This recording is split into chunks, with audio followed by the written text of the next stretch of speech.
The liberals, not the conservatives, are the one who pound. Not appropriate.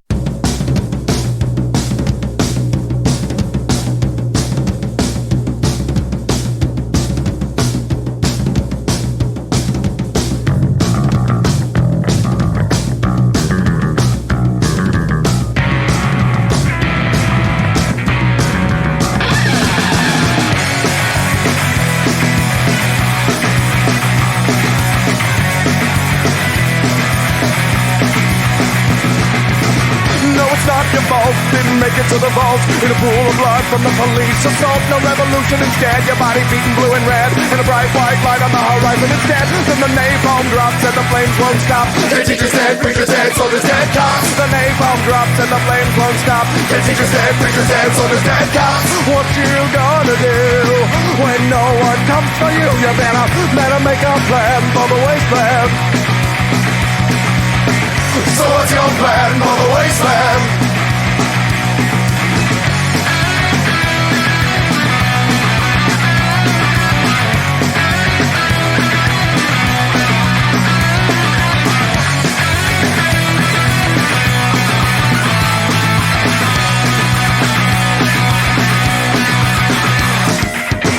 No mutants or martyrs, just malnourished kids telling stories about all the fun stuff we did. No gas for the car and no shells for the gun, so sit back, relax, let the cannibals come. You wish they were zombies, but there's breath in their lungs. Breath in their lungs. What you gonna do when no one comes for you? Oh, what you gonna do when the hungry humans come for you? You better make a plan for the wasteland. So what's your plan for the wasteland? What's your plan for the wasteland? So what's your plan for the wasteland?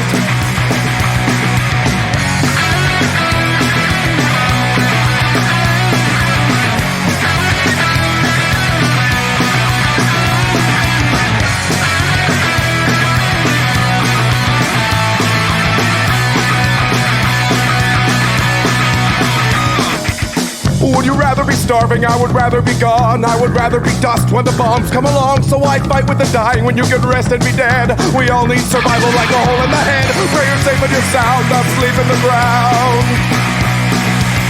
Pray the first fucking target is this quaint little town. When the gas came you choked, when the fun came you drowned. What you gonna do when no one comes for you? Oh, what you gonna do when the consequences come for you? You better make a plan for the wasteland. So what's your plan for the wasteland? Ain't got no plan for the wasteland. Thinking I'll go Sam for the wasteland. You're a bitch of pen for the wasteland. You got no plan for the wasteland. So what you gonna do when no one comes for you? You better make a plan for the wasteland. You better make a plan for the wasteland.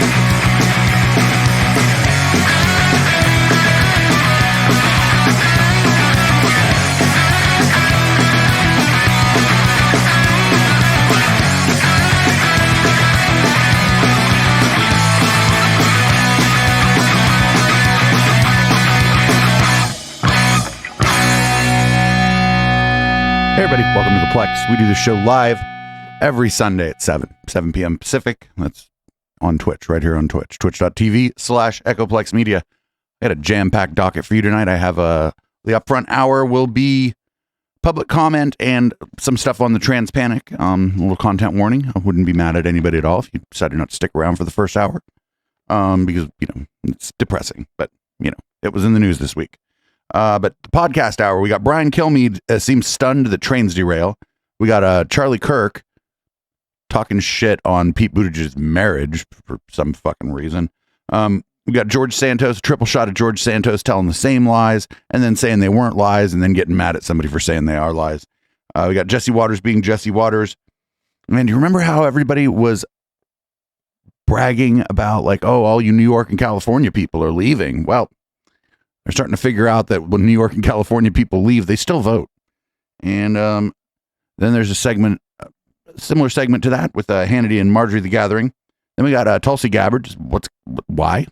We got Trump on school discipline. We have the people that are going to run against him are all terrified of him. Nikki Haley is running for president for a very important reason. We got Michigan GOP chair Christina Caramo seems potato. I just called this one, how does Tucker know Janet Yellen has never been in a fist fight? We got Marjorie the Gathering just kind of saying stuff on Tucker's show. I'd say, and in this clip, Paul Gosar goes mask off, but I don't think Paul Gosar has ever been mask on. We got a bit of a palate cleanser. It's a song. The Right Stuff dating app is on TikTok, and it's as cringe as you'd think. Lindell TV apparently is suing over Tucker Carlson getting the January 6th tapes. We got Lauren Witzke, the Delaware's a GOP candidate for Senate in 2020, talks Biden, God, and Putin. We got the Dilbert guy being the Dilbert guy. This was all over the place this week. We got Ben Shapiro on what he'd do if one of his sons turns out to be gay. This is probably going to be pretty bad. And we got Ben Shapiro hates plumbers. We got Witches versus Charlie Kirk. Matt Walsh is just getting worse. We got the Daily Wire C team. Michael Knowles is trying to out Matt Walsh. We got Constantine of Trigonometry on the existence of trans people. We got Jordy Pete really outdoing himself in this clip. We got the skull measuring Andrew Sullivan on the Bill Maher drinking and weed smoking show. We got Eric Weinstein on the Joe Rogan show, which is fucking crazy. And then for Red Light, we got this gal like Isabella. She seems great. Then we got White Boy Wednesday. I don't know if you knew about White Boy Wednesday. We're going to play a clip from White Boy Wednesday. Then we're going to get some griper dating advice from one of the people who does White Boy Wednesday. Got James O'Keefe addressing the Project Veritas staff after he was let go, fired, whatever. And we got people are sending placentas to Ryan Cole. That's weird. I got Ethan Schmidt. Remember Ethan Schmidt? Anti-Masker Club Ethan. Went to Target. We got a very odd video about Alex Jones and his cat. And then Newsmax guest Sam Sorbo says some crazy stuff. So we're going to get right to the upfront stuff again. You know, just a little warning. It is definitely about all the, well, there's some just regular public comment, and then there's some stuff transpanic with the bills that people are trying to put through. What happened?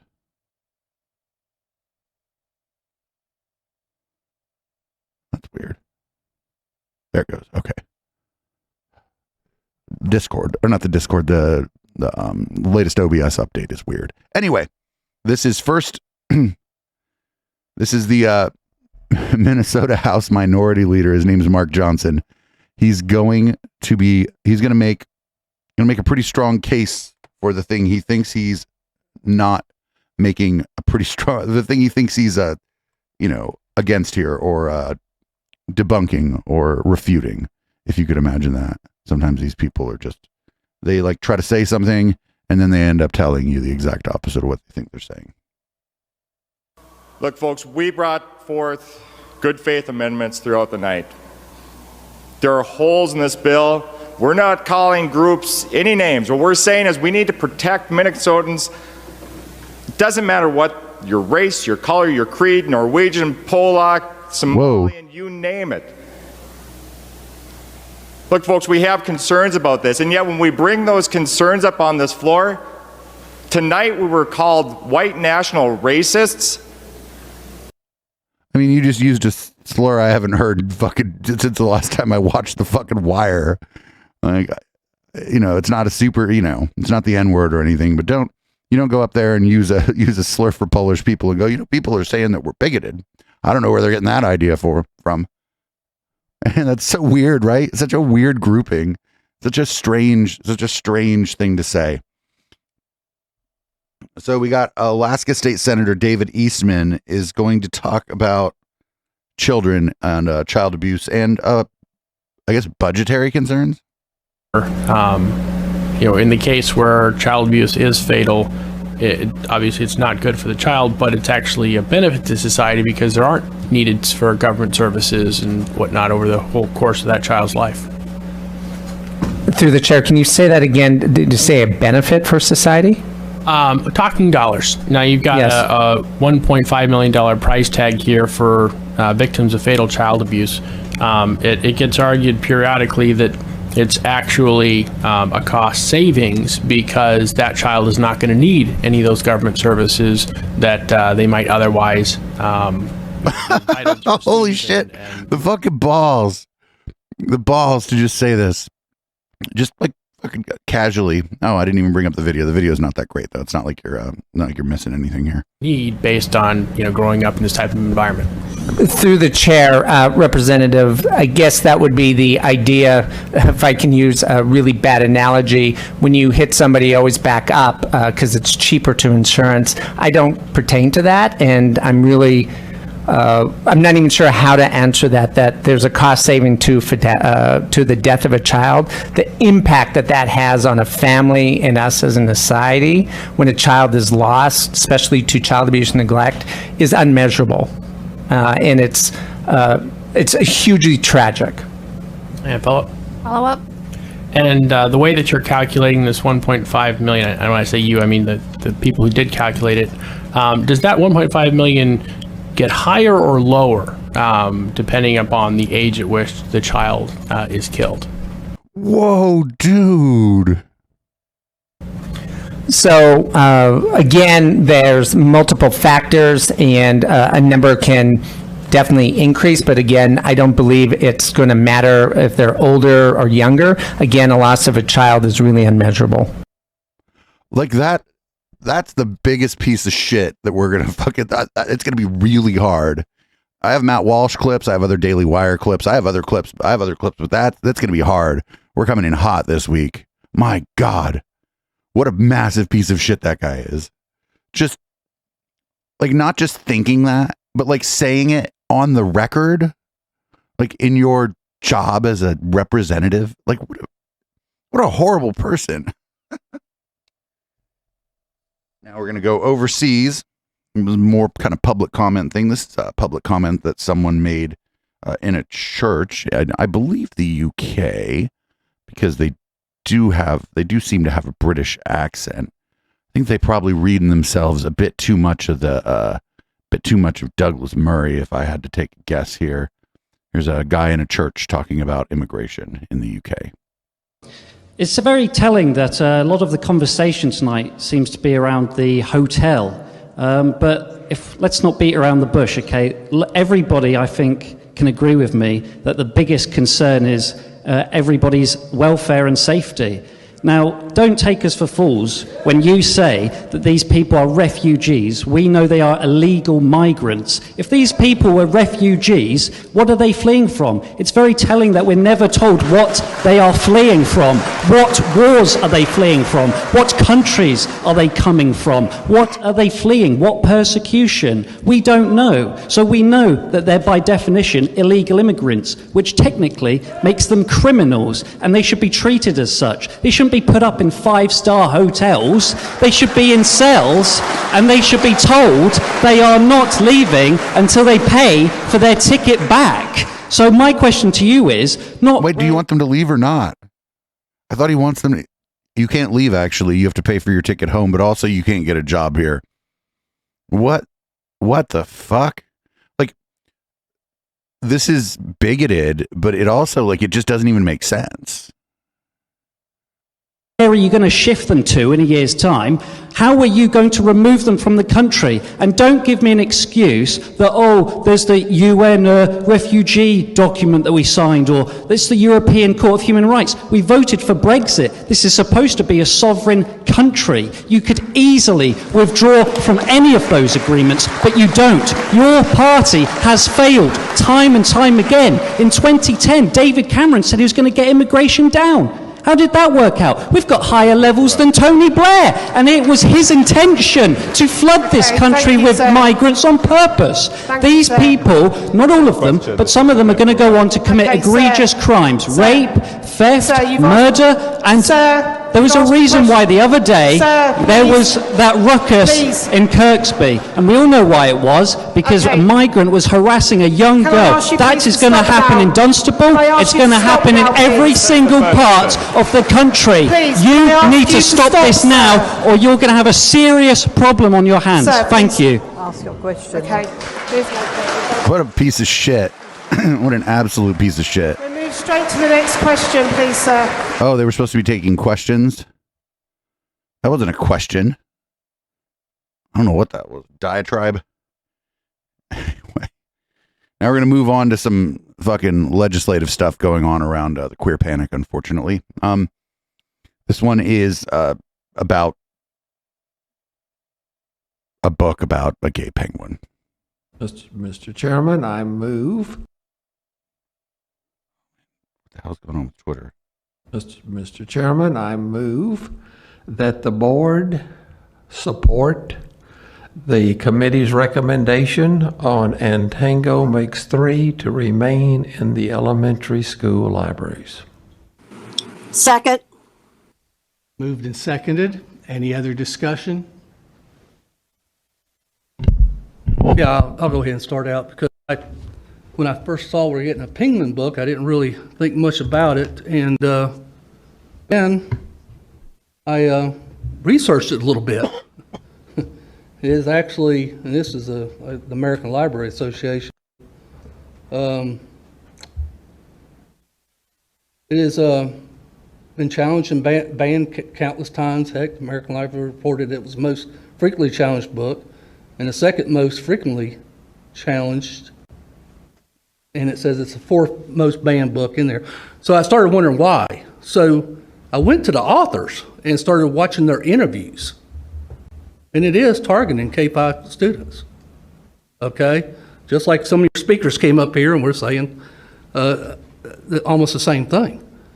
So the authors, and we'll see it really in this next book, that guy's really aggressive on targeting many different books to the K-5. So for that reason, I'm going to be voting no against it. Mr. Williams? Yeah, this was a very tough decision for me, reading the book. But the fascination, when I look at it, the fascination is still on that. It's two male penguins raising a chick. And most people that came up and spoke were talking about that fascination. So I'll be voting to remove the book from our libraries. They're fascinated. I don't understand his logic. What do you mean the people that were coming up were fascinated by penguins? Anyway, there's more on this. Least 15 years ago, in a kindergarten classroom, a very respected, not my wife, I'll let, for those who made that assumption, kindergarten classroom, and the teacher used the book and enthralled the class, but she didn't use a single word from the book. Instead, she told a story along the pictures, and she removed all of the innuendo of sexualizing what was going on with the penguins. The kids loved it. What the fuck? Then she went into it further to talk about how, wasn't it neat that the two male penguins had the compassion and the love to nurture this egg and watch it hatch, to feed the chick and raise it. Never any discussion about that they were a couple, that they were in love, that they were embracing each other, any of the things that went more on the sexual side. So when I saw this book and it came to us and I read it myself, I said, this isn't what the teacher said as she went through this book. And I thought to myself, a very highly respected kindergarten teacher who at that time said, I do not want to use any of the verbiage that's in here, but I want the idea of nurturing love and care to come across.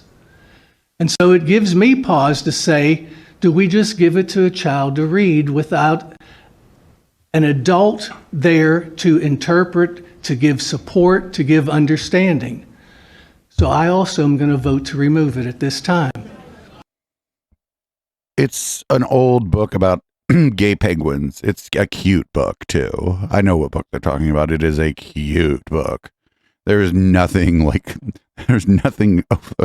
The only thing when they say sexual, they just mean that the penguins are gay, that they're a gay couple. That is just our existence as queer people is sexual to bigots. Just the fact that we exist, that's sexual. Telling kids that we exist at all, or that penguins might be gay, all sexual.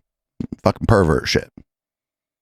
That's what this is about. It's always been about this. It was never not about this. From the very beginning of this fucking queer panic, this fucking 1500th version of it, I'm sure, it was never about anything. It wasn't about, we don't want the kids to read sexual content. It's that you, as a gay person, just your mere existence is sexually perverted. And that's the message. And it's clearly incorrect. I mean, I'm sitting here fucking with my hands in my sweatshirt pockets, a little bit cold, doing a show, nothing too sexy going on right here. And, but just my mere existence. It's fucking sad. It's fucking sad. You know, I'm an adult, whatever. And, luckily enough, when I was in school, there wasn't much of a queer panic going on, but for the kids who are, you know, LGBTQ who are going through school, this queer panic is going to just traumatize them. And nobody's getting traumatized by learning about the fact that there are gay people out there.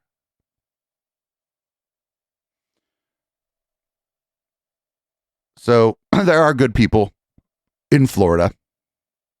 And if you could imagine that. Here is one such person talking about the book banning. This is in relation to the book banning, the special meeting you all had yesterday.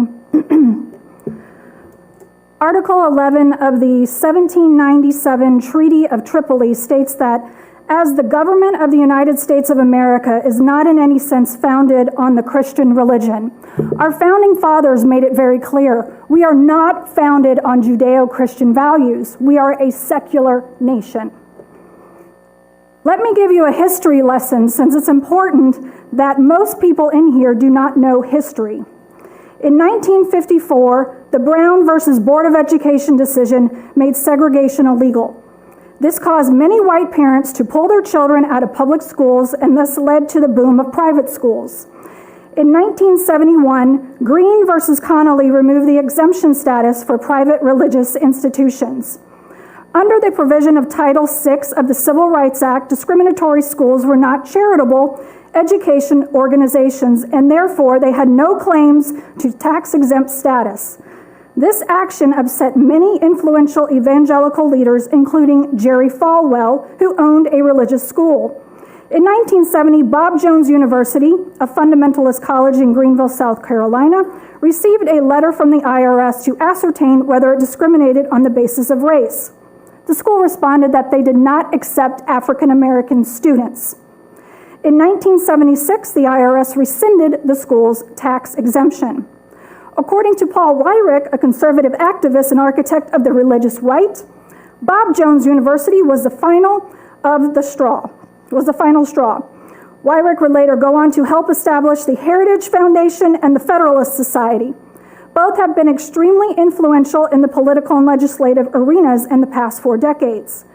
Many of the views of these extreme evangelical leaders believe in dominionism and the Seven Mountains Mandate, which believes that they need to indoctrinate their religious beliefs into family, religion, education, media, entertainment, business, and government. This is a very extreme and dangerous right-wing religious ideology. This culture war was started by the evangelical leaders nearly 40 years ago. Fuck yeah.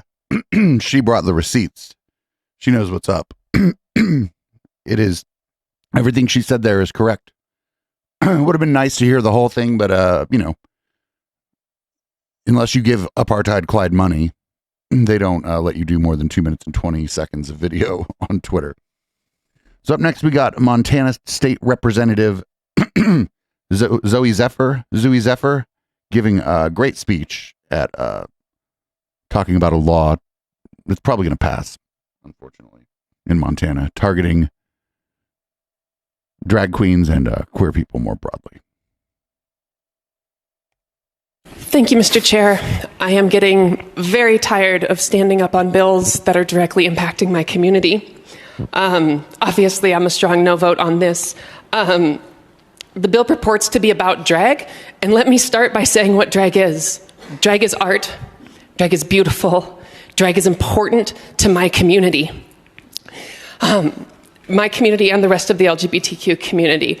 There were comments about people who had gone 30 years ago to drag shows and saw an adult-focused experiences. There's questions as to why are children coming to them now? Well, I'll tell you what happened. We lived. We lived through the AIDS epidemic. We lived through people trying to disallow our marriage. We adopted children. We grew up. And now we're taking some of our children and sharing an art form that's valuable to our community in a way that is age appropriate to them. That's why if you would have come to the drag show on Saturday, what you would have seen is people in full-length dresses, in beautiful gowns, celebrating our art, our history, and the fact that we're alive today. That's what it is. And to answer the sponsor's question directly, why should children be there? That's why. Because it matters to us and our community, because we lived. Additionally, this bill goes beyond drag. Yes, as my representative in the back said, to other art forms, but it also targets trans people. There is a bill going forward in the Senate that discusses... Chair recognizes Majority Leader Vinton. Mr. Chair, I would ask that comments be kept to this bill and this bill only. Thank you. So the bill itself says it bans male or female impersonators. There is a potential that this could be interpreted as banning trans people specifically. Chair recognizes Majority Leader Vinton. Mr. Chair, this bill has nothing to do with the transgender community, and I can do this all day as well. Please keep it to the bill. Thank you, Mr. Chair. I will just remain to say that I would look at the term for male and female impersonator. It is not defined. That's fucking, she's cool. It's a shame that she has to do this, but she's cool. We got another clip of this, the second half of her time to speak here. And not for nothing, this is in Montana. And like, I mean, you and I know that like a trans person isn't a male or female impersonator, but she's right. She's like, well, we could just interpret it that way because y'all are bigots. I mean, she didn't say that, but that's what I'm saying. The people who wrote this bill and the people who are going to vote yes on it are bigots. And so, yeah, they do think that's what a trans person is. And yeah, it very well could be interpreted that way. Here's the second half of her comments on this particular piece of legislation. There is a potential that this could be interpreted as banning trans people specifically. Chair recognizes Majority Leader Vinton. Mr. Chair, this bill has nothing to do with the transgender community, and I can do this all day as well. Please keep it to the bill. Thank you, Mr. Chair. I will just remain to say that I would look at the term for male and female impersonator. It is not defined in this bill, and I believe that it is worth the body's time to think about who might be included in that description. There's also talking about the impacts of this bill. We heard testimony from people who conflated drag with being trans, proponents specifically who made that mention, who also accused my community broadly of being pedophiles and groomers, and said in their testimony on this bill... Chair recognizes Majority Leader Vinton. Mr. Chairman, I will stand and object to any comments regarding groomers and pedophiles. Please keep it to the bill. Thank you. I appreciate that, and I wish that the proponents who came to the testimony would have done the same. What I would say is, given that this bill targets public spaces, this has a direct impact on our ability to hold Pride events, as our annual Pride events do have public drag performances in spaces. And to remind people again what Pride is. Pride is a celebration of my community's history. My community is surviving the many things that have been thrust upon us by people who wanted to exterminate us. Lastly, I would say... Keep it to the bill.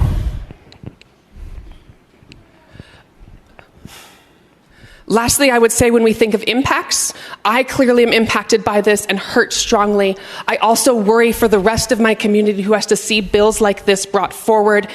And I had to take a call from a 14-year-old child who tried to take her life after listening to the testimony. Your time has expired. Thank you. Vote no on this bill. They're going to vote yes. Representative. They're going to vote yes. That bill's going to pass. It's fucked up.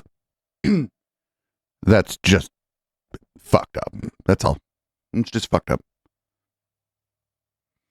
And when that public comment was happening or whatever, I bet the chairperson probably did not stand in opposition to the people who were in there saying that queer people are pedophiles and groomers and shit. I bet that person sat there and didn't say nothing. Anyway, we got Nebraska State Senator Michaela. Is that Michaela? Yeah, Michaela Cavanaugh. Queen. Just queen shit here. Absolute queen shit. If it ever loads. Twitter's being Twitter again. You can decide, you can talk to the speaker, and you can say, listen, LB 547 is the priority of this legislature, or it's not. But if this legislature collectively decides that legislating hate against children is our priority, then I am going to make it painful for everyone. Because if you want to inflict pain upon our children, I am going to inflict pain upon this body. And I have nothing but time. And I am going to use all of it. If people think that they're going to wear me down, if yesterday didn't show you that you can't wear me down, you cannot wear me down. I literally left the floor yesterday, went up to my office, and laid down on the floor. I laid down on the floor, hard floor, and took a 20-minute nap before going to committee hearings. You cannot stop me. I will not be stopped. So, if LB 574 gets an early floor debate and moves forward, it will be very painful for this body. Yep, get him. She's saying she's going to filibuster fucking everything. Just everything. She's going to do a talking filibuster. That was the context of what she was saying there. And that's, I mean, what else are you going to do? What else do you do? You know, you can't force people to vote no on these things. So she's like, well, I'm just going to make your job suck, I suppose. That's all. That's the only thing I can really do. And that's tough shit.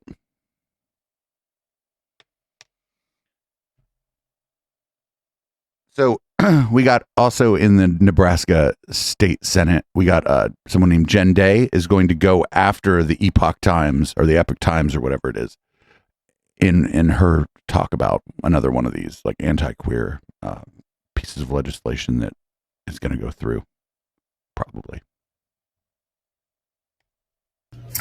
And there's often arguments about how, well, yes, we heard 3 hours of proponent testimony. And I always go back to the idea that the sides are not the same. The article that was left on our desks today comes from the Epoch Times, which just a simple Google search will tell you here. The Epoch Times is a far-right international multi-language newspaper and media company affiliated with the Falun Gong New Religious Movement.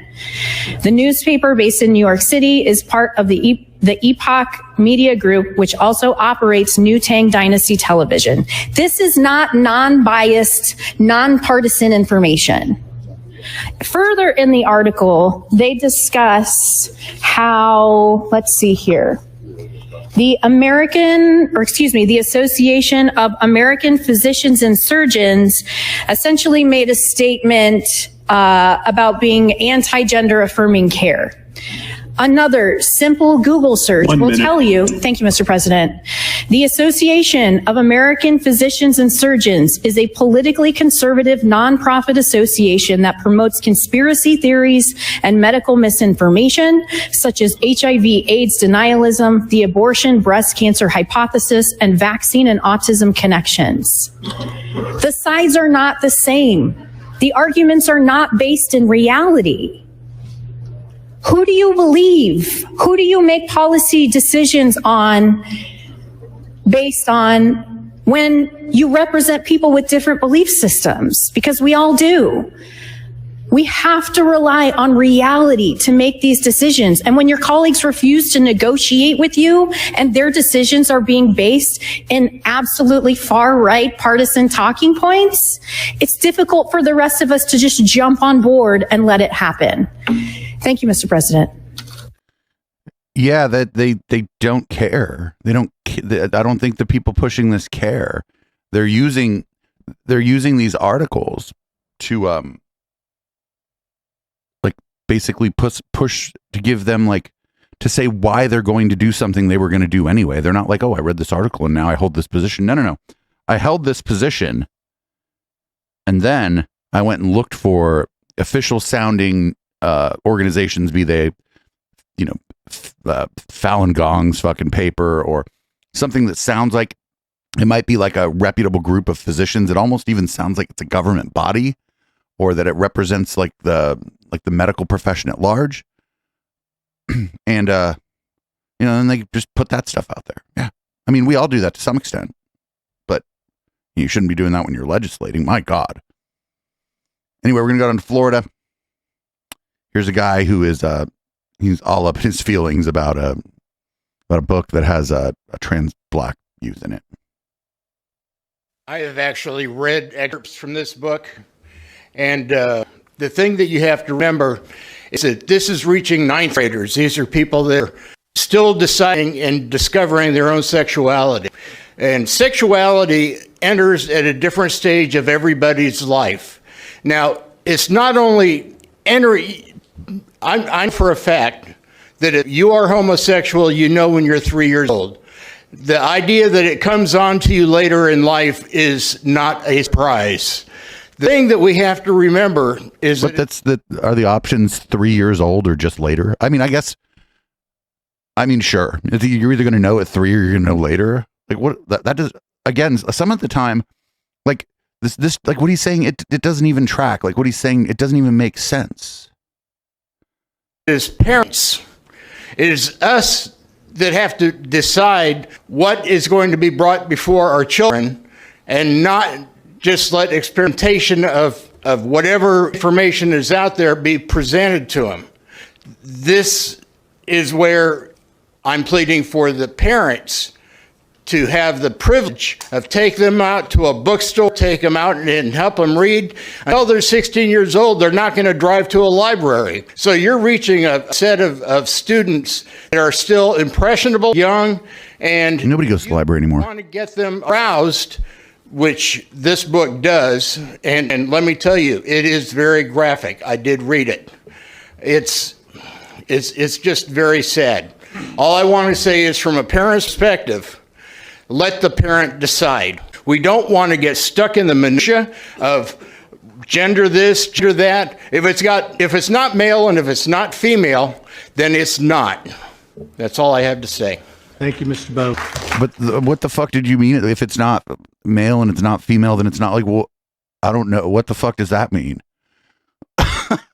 Like, I'm sorry. Like, I know that like the bigotry is like the point here, but like this, like a lot of what these people are saying, it just doesn't even make any sense on its own terms.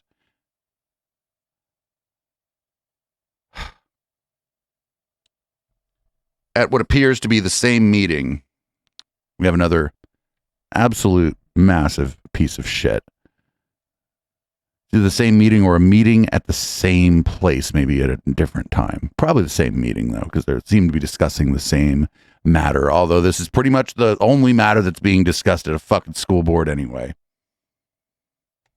I just learned about this yesterday, okay? So now I'm a father of 4 children, all products of the public school system, okay?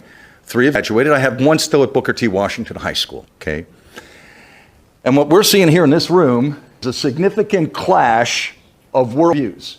A significant clash of worldviews. Frankly, I'm astounded that this book, All Boys Aren't Blue, received a 5-0 vote to retain. I'm shocked. I'm shocked. I read excerpts.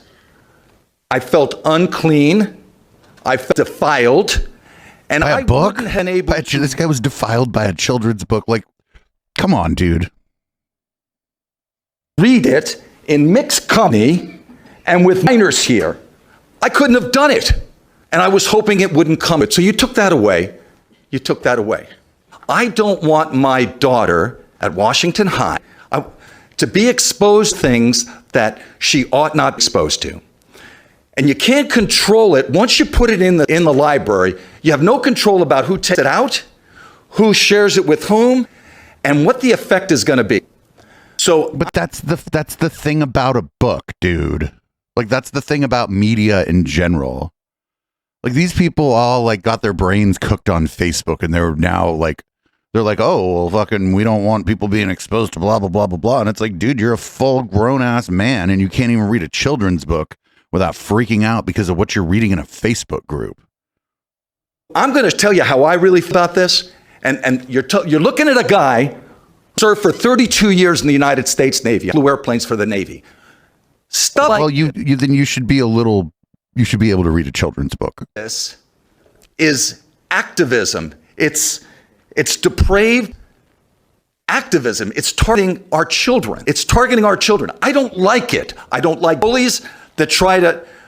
I will defend my children with everything. Sir, you're the bully, sir. You're the bully. And like somebody said in chat, I feel sorry for his daughter. And yeah, like the fucking, assuming his daughter dates young men or boys, I kind of feel sorry for the boys she dates, because this guy's probably one of those dads that's like, oh, you lay a hand on my daughter, blah, blah, blah, blah, blah. And it's like, bitch, what do you think the date is for?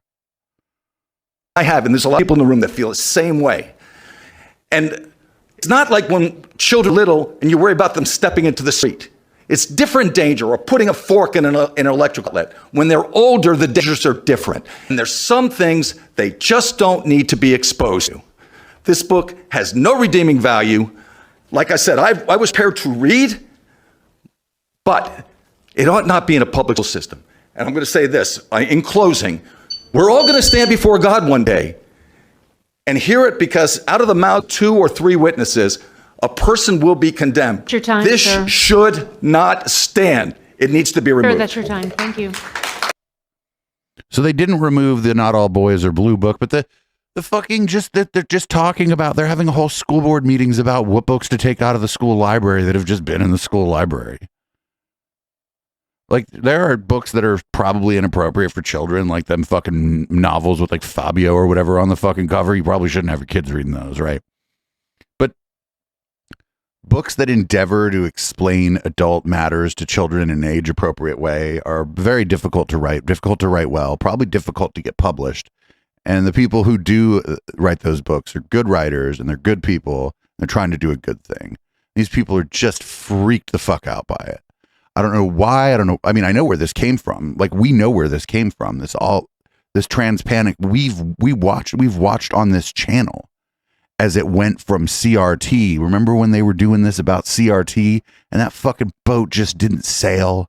And so they were like, well, let's do queer people now, actually. Let's see if that boat will sail. And it looks like it is. Anyway, thankfully, again, sometimes there are good people. And this is more and more, and contrary to what I used to believe about religion and religious people, more and more we're seeing that the good people are often priests, pastors, reverends, people from the local church community.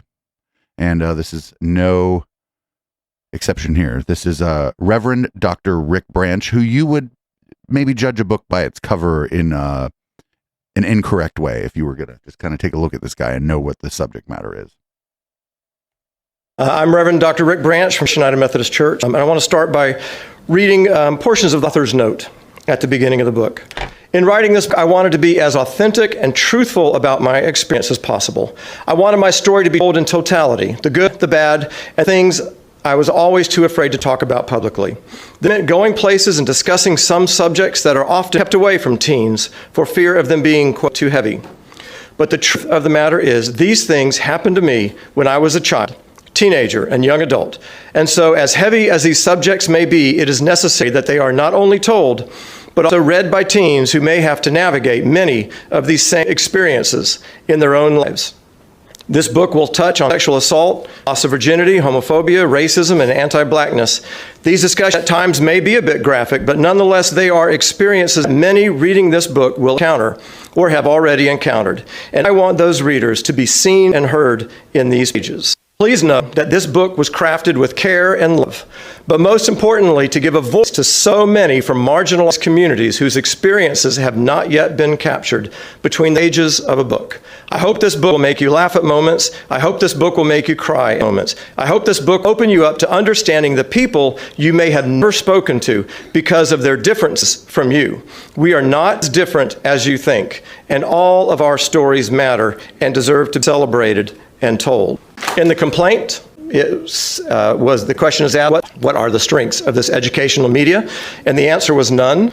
And also, on what date was the material utilized for instruction? And the answer was not applicable. I want to make sure everyone understands this is not being taught in the classroom. This is not even available in the classroom. No one is in danger from this book by being in the library. There's probably a copy of the book here somewhere, and there are children in here that are not in danger of being corrupted by that book just being here. That book is available for those to whom they have those experiences, or they want to be empathetic to those who have those experiences. And parents have the right, which I think they should, to be able to say that their children cannot check out those books. There are parts of the Bible that probably shouldn't be read in here. Fuck yeah, church dude. Hell yeah. Very, very cool church dude. He's like, listen, he's like, you just don't fucking, if you don't want your kids to read the book, fucking forbid them from reading the book. But why are we taking it out of the library? What are we doing? So here's an interview from CNN about an Idaho anti-trans bill. The interview's a little long. We may not watch the whole thing, but because we're kind of up against it here on time for the second segment of the show, but we'll check out as much of it as we can. And I do have something good that happened for the last piece of video we're gonna run here during the upfront. The Idaho House has passed a bill that would make it a felony for physicians to provide sex reassignment surgeries or puberty blockers or hormone treatment to transgender teens under the age of 18. The bill now heads to the Idaho State Senate amid desperate warnings from opponents who say this will lead to an increase in suicide rates among transgender teens. I'm joined now by Eve Devitt, a transgender teen in Idaho who is directly impacted by this bill, and her father, Michael Devitt. Thanks to both of you for being here. I know this is not necessarily what a 17-year-old wants to be doing on a Tuesday. And Eve, you testified before Idaho lawmakers on February 7th. I just want to run a little bit of what you said about that bill. In less than 24 hours, I will be going on a plane to go to a consultation for SRS, or sexual reassignment surgery, which is planned to be taking place in a little over a year. I see this as my final step into the body that I should have been born into. This bill threatens to not only bar me from receiving this care, but also from accessing the hormones that have single-handedly not only improved, but saved my life. What do you mean by saved your life? Not just improved, but saved your life? I mean, okay, so before I went on testosterone blockers and then estrogen, I was in like the worst mental state of my life because I saw going through male puberty as this irreversible and horribly terrifying thing that would stop me from being able to live the life that I should have been able to, you know? And so it was absolutely horrifying. And I truly do believe that I would have ended up killing myself if I wasn't able to access that. Michael, a lot of people who testified pointed out the conflict between the bill and Republican lawmakers' statements on other matters of support for parental rights and freedom One GOP state lawmaker said that Idaho law says some choices are abusive or inappropriate, even for a parent. How do you respond to that? It's really hard, honestly. I mean, we live in a state that values parental rights and religious freedom, yet the authors of this bill make it really clear that the only parental rights they are in favor of are those that they agree with, and religious freedom, the only thing they agree with is beliefs that they agree with. So as a family of faith and as parents who take parenting seriously, I never thought the state of Idaho would be our biggest enemy and trying to step between us and our kids and raising them. So, Eve, one of the arguments you hear from opponents of body-altering treatments is that they should wait until you're an adult, 18. Why are they wrong? Well, because you can't wait until you're an adult, because for the vast majority of trans kids, they won't be adults without this treatment. I wouldn't have made it past like 14 if I didn't have that treatment. Because you would take your own life, is what you mean. Yeah. So, Michael, your daughter started estrogen about 3 years ago. Where do you think she would be right now if she had not had access to this treatment? And what is your message to the people watching right now who don't understand, who don't get it? Well, let me start with that. I didn't get it either. I didn't understand right away either. And so I totally get it. But I would say to them, let's not make understanding a prerequisite for loving people and allowing them to live the lives that they feel led to live. But I don't think any of us can understand what Eve's going through, but Eve can understand what I'm going through as a parent or an adult or a physical therapist. So I think that isn't as big of a deal as we make it. And Eve, this bill would subject physicians to felony charges if they provide puberty blockers or hormone treatments or gender-affirming surgeries to transgender minors. You've been treated by physicians with some of those treatments. Are you worried about physicians in Idaho? I'm terrified. Yeah. It would be absolutely devastating, not only to me, but to so many other trans people living in Idaho, so many trans kids living in Idaho, and so many physicians who just want to be able to give their patients these treatments that have been, legal for so long and that are tested and proven to work. Jake, if I may, this is evidence-based medicine we're talking about. And the witnesses that the proponents of this bill brought in were really fringy characters that were literally suggesting things that flew completely in the face of the AMA and the American Academy of Pediatrics. I mean, this is a skilled group. I think they probably could have found astronauts against space travel if they'd looked hard enough. And the thing of it is, that's setting the standard of care in Idaho to be fringy, as opposed to evidence-based medicine, which my wife, who's a physician, and I love our kids too much to subject them to fringy medicine. Yeah, I mean, that's pretty cool, Dad. I like when he said, I didn't understand this when it first happened. He's like, this is my kid. And I gotta support my kid, and other people need to not let, there's all kinds of things you don't understand that you can still accept, and that's fine. Actually, if somebody doesn't understand this stuff, that's fine. They should just be cool to other people. And that's pretty easy. So I promised that we would end on kind of a good note, and this is out of Washington, D.C. or the D.C. area.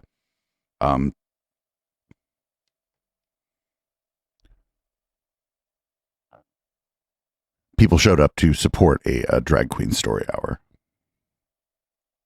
They blocked off 8th Street, and there is a huge police presence here just in case protesters showed up. But instead, they had no Proud Boys, but hundreds of supporters. Just look how long this line is. In fact, let's keep walking. Rainbow flags filling up 8th Street outside of Crazy Aunt Helen's, where a drag story hour was planned. This after a similar event in Montgomery County was targeted by the Proud Boys last weekend. We're not backing down from hate. We're going to protect our kids. We're going to protect our families. We live in this area, and we just don't like that our community is being threatened by people who don't believe in inclusivity. This is DC. This is what we do for our family. The story time was hosted by drag queen Tara Hoot, who told us that she's trying not to think about the protesters at all. I like to just think about love and positivity and joy, and that's what I'm going to work on spreading, and they can spend their time being hateful and sad in whatever world they want to create for themselves in their minds, and I'll just spend my time spreading love. In the end, no Proud Boys showed up this time around, although the supporters did. We're going to show children that love wins! In big numbers. We have a very large, welcoming, inclusive community. John Zitrauer was bloodied during an altercation last weekend, but he came back today. He's part of a group called Parasol Patrol, which responds when protests are expected at LGBTQ events. So what we do is try to create an upbeat, welcoming, positive environment. If there happens to be any negativity thrown in the way of the families, then we try to create a barrier. A barrier made of rainbow umbrellas, so families wouldn't have to see any protests. Oh, this is incredible. I had no idea that this was going to happen. Like, we had no idea why the streets were blocked off, but it's amazing, all the love, and just to see people here, not even to attend, but just to support and show love for all of this. In Southeast, I'm Evan Kozloff, WUSA 9. Hell yeah. Hell yeah. It's unfortunate that people got to show up to like those kind of numbers just to like let somebody have a story hour, but it's the world we live in now. Good on the people of DC. People in chat were saying that DC is very gay and pretty cool. That's been my understanding of Washington DC too. Remember, it's a big city. It isn't just the place where the government is centered. It's a major metropolitan area. And as we talk about all the time here, big dense cities just make people cool. Anyway, that was the upfront hour of the show. Thanks everybody for hanging out. We're going to record the podcast here for the next hour, the 8 to 9 hour. Not so much, and it will not be focused on the trans panic. All that stuff does come up because of Matt Walsh. But yeah, I'm going to play nice guys and we'll be right back. I'll reintroduce myself like a weirdo and we'll hit that docket. Exclamation point docket in the chat if you would like to see this week's story list.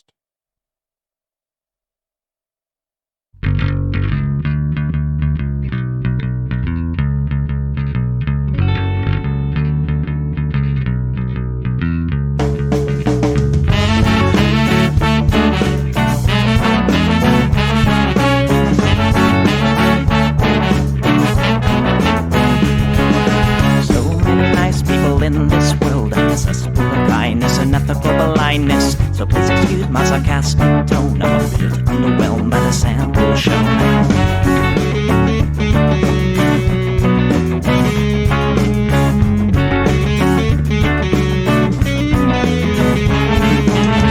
Mr. Bistro fraternity guy, you got my ass full of bloodshot eyes.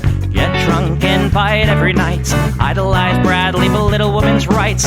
Homophobic, racist, and don't give a fucking hey. Do you think you can drive a bigger truck? So wear your baseball cap to decide to let everyone know that you're a nice guy. So cool, was so impressed. Lots of chicks and a barrel chest. Cause you're a real man. Punch for punch, gonna piss in your face while you're passed out drunk. I'm a nice guy, you're a nice guy. He's a nice guy, but all of you are assholes. I'm a nice guy, you're a nice guy. She's a nice guy, but all of you are assholes. Nice guys rule the planets. I just can't understand it. Conquer divine by deception and lies. Social Darwinism and an overdose of pride. Fuck off, Sherlock! I don't wanna hear it. Fuck off, Sherlock! Read into the lyrics, cause everybody gets their just desserts. As long as you remember that nice guy's finished.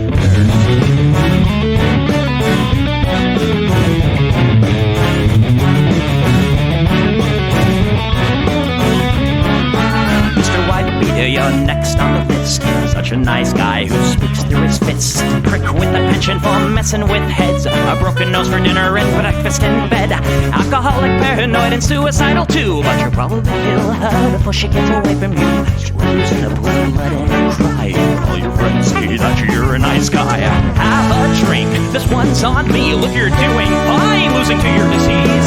Comatose, I'll pack your bags. Bury you like a tree that guy. Oh, I'm a nice guy, you're a nice guy. We're all nice guys, but all of you are assholes. He's a nice guy, she's a nice guy. Hey, Combo's a nice guy. All of you are assholes. Nice guys rule the planet. The public dominant. Put a body by deception and lies. line.